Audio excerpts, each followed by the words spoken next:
Big boss season 7 voting ഈ ആഴ്ചത്തെ അങ്ങനെ അവസാനിച്ചിരിക്കുകയാണ്. അവസാനിച്ചു കഴിഞ്ഞപ്പോഴത്തേക്കും ആരാണ് ഏറ്റവും അവസാനം വന്നിരിക്കുന്നത്, ആരാണ് ഏറ്റവും ആദ്യം വന്നിരിക്കുന്നത് എന്ന് നോക്കാം. അൺഒഫീഷ്യൽ ആയിട്ടുള്ള വോട്ടിംഗ് ട്രെൻഡ് ആണ് നമ്മൾ നോക്കാനായി പോകുന്നത്. അപ്പോൾ അൺഒഫീഷ്യൽ വോട്ടിങ്ങിൽ ആരാണ് ഏറ്റവും മുന്നിൽ, ആരാണ് ഏറ്റവും പിന്നിൽ എന്നുള്ളതാണ് നോക്കുന്നത്. അതിന് മുന്നേ ആയിട്ട് നിങ്ങൾ ഈ ചാനൽ ഇതുവരെ സബ്സ്ക്രൈബ് ചെയ്തിട്ടില്ലാന്നുണ്ടെങ്കിൽ വേഗം സബ്സ്ക്രൈബ് ചെയ്യുക, ലൈക്ക് അടിക്കാൻ മറക്കരുത് ആരും. അൺഒഫീഷ്യൽ വോട്ടിംഗ് ട്രെൻഡിങ്ങിൽ ഒന്നാം സ്ഥാനത്ത് നിൽക്കുന്നത് അനീഷാണ്. 91,346 വോട്ടുകളാണ് അനീഷ് അവസാന നിമിഷം നേടിയിരിക്കുന്നത്.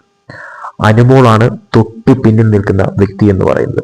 90,236 വോട്ടുകളാണ് അനുമോൾ നേടിയിരിക്കുന്നത്. അനുമോൾ തമ്മിൽ ടൈറ്റ് ഫൈറ്റ് ആയിരുന്നു നടന്നത് എന്ന കാര്യത്തിൽ യാതൊരു സംശയവുമില്ല.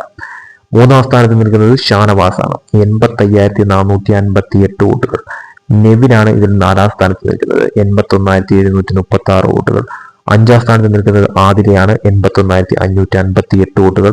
ആറാം സ്ഥാനത്ത് അക്ബറാണ് നിൽക്കുന്നത്. 81,156 വോട്ടുകൾ. ഏറ്റവും ലാസ്റ്റ് നിൽക്കുന്നത് സാബു മേനാണ്. 80,878 വോട്ടുകൾ.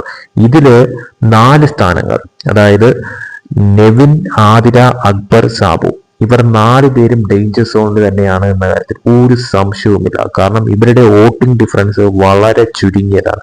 ഇവർ തമ്മിലുള്ള വോട്ടിങ്ങിൽ വളരെ വലിയ വ്യത്യാസങ്ങളൊന്നും തന്നെ കാണുന്നില്ല. അതുകൊണ്ട് തന്നെ ഇവർ 4 പേരിൽ ഒരാളോ 2 പേരോ പുറത്തു പോകുന്ന തരത്തിലോട്ട് കാര്യങ്ങൾ മാറിയേക്കാം. ഡബിൾ എവിക്ഷനോ സിംഗിൾ എവിക്ഷനോ ആവാനാണ് സാധ്യത കൂടുതൽ. അതുകൊണ്ട് തന്നെ ഒന്നുകിൽ സാബ് പുറത്തു പോകാനായിട്ടുള്ള സാധ്യത കാണുന്നുണ്ട്, അതല്ലെങ്കിൽ ഈ പറയുന്ന തരത്തിൽ നെവിനോ ആദിലയോ അക്ബറോ കൂടി പുറത്തു പോകുന്ന തരത്തിലോട്ട് കാര്യങ്ങൾ മാറിയേക്കാം. ബിഗ് ബോസ് തീരുമാനമാണ്. എന്ത് തരം ട്വിസ്റ്റുകളും സംഭവിക്കും എന്ന കാര്യത്തിൽ യാതൊരു സംശയവുമില്ല.